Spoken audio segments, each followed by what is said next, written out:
Have you ever heard the phrase, "That's not my job," and felt the conversation take an unpleasant turn, like all sense of camaraderie just flew out the window?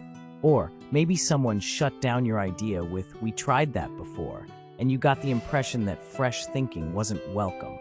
If you've experienced moments like these, you already know how quickly words can undermine teamwork. But here's the good news. We can flip the script, literally, by making just a few simple changes in our everyday language.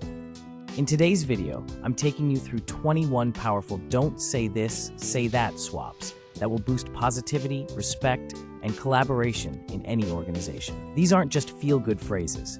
They're practical tools that can transform your workplace interactions and your outcomes fast. Let's dive straight into the first phrase that can hurt workplace culture. 1. That's not my job. Why it's problematic. It dismisses collaboration and can make people feel unsupported. Instead say, "Let me see how I can help or connect you with the right person."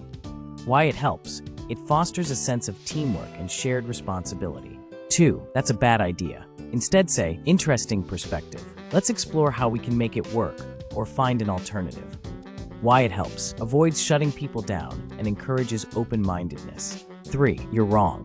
Instead say, "I see it differently. Let's put our heads together and find a shared understanding." Why it helps. Preserves respect. Invites dialogue rather than conflict. 4. We tried that before. Instead say, "We've explored a version of this in the past. Let's see what we learned and try a fresh approach." Why it helps. Encourages continuous improvement and learning from experience. 5. That's a stupid question. Instead say, "I'm glad you asked. Let's talk it through to make sure we're on the same page." Why it helps. Builds psychological safety and encourages curiosity. 6. I don't have time for this. Instead say, "Let me see how I can adjust my priorities. Can we also explore other resources to help?" Why it helps. Communicates willingness to collaborate on deadlines and resources. 7. You should already know this.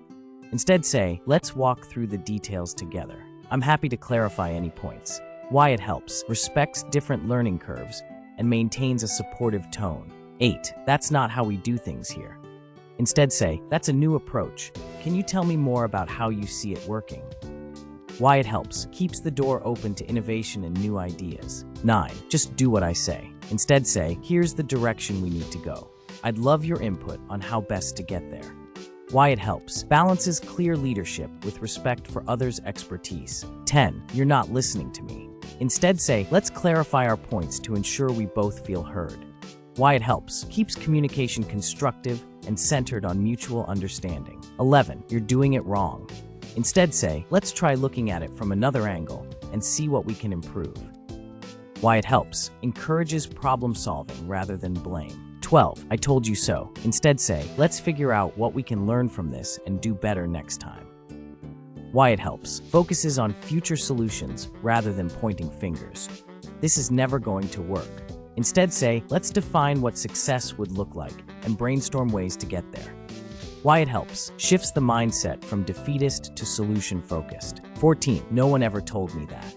Instead say, "Thanks for updating me. Let's walk through the details so I'm fully up to speed." Why it helps. Turns a potential complaint into a proactive response. 15. You're being difficult. Instead say, "I sense some strong concerns. Let's figure out how we can collaborate effectively."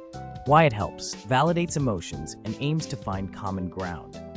"I can't stand working with that department." Instead say, "That team has a different approach. Let's find a way to align our goals so we can succeed together." Why it helps. Encourages empathy and cross-functional respect. 17. Don't bother me with details. Instead say, "I appreciate the specifics. Let's see how they fit into the bigger picture." Why it helps. Balances high-level vision with necessary details. 18. We've always done it this way. Instead say, "We have a process that works, but let's explore if there's room for improvement." Why it helps. Champions continuous improvement while acknowledging existing best practices. 19. It's out of my control. Instead say, "Let's see what aspects are within our influence and work from there." Why it helps. Focuses on proactive steps and empowers problem solving. 20. You take care of it. It's your problem. Instead say, "How can we tackle this together? Let's divide responsibilities in a way that makes sense." Why it helps. Reinforces collaboration and shared ownership of challenges. And finally, 21, don't say. Tell me, especially when it sounds rushed or dismissive, as though you're saying, hurry up and get to the point. Instead say, I'm listening. Please go on. I'd like to hear more. Could you walk me through the details? I'm here to understand. Let's talk this through. Why it helps. Communicates genuine interest in what the other person has to say. Creates a more comfortable, open atmosphere where the speaker doesn't feel rushed or dismissed. If you found this video helpful, please give it a thumbs up. It helps the message reach more people who could also benefit from it. And please consider subscribing to our channel for more tips like these.